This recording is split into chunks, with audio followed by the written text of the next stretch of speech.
on the ruling of the Justices of Appeal today with CEPEP versus Eastman. As you know, they kept the stay.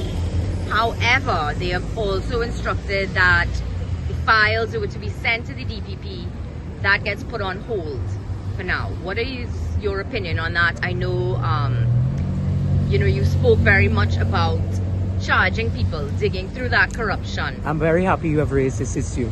The information coming to me from CEPEP yesterday evening was that there are regional managers that were hired by the former administration that are alleged to have removed several key files involving the matters that are before the courts right now regarding contractors.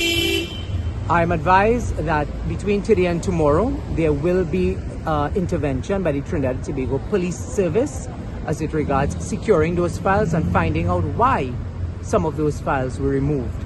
I respect the ruling of the appellate judges.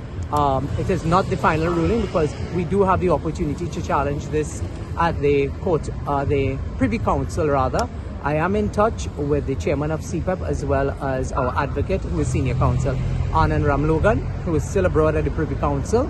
We feel very comfortable in the actions that we have taken, but what we are a bit uncomfortable with is why files are being moved out hurriedly from CEPEP as it relates to some of these contractors and some of the matters that was initially referred to by Madam Justice Mohammed in this particular instance.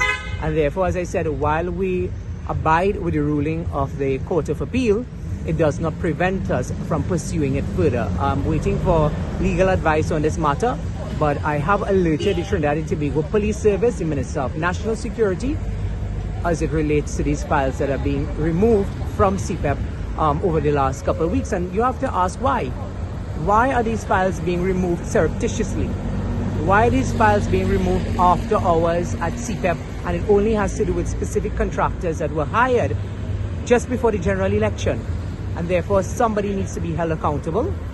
This is just part of the process in terms of the ruling that was delivered by the Court of Appeal today.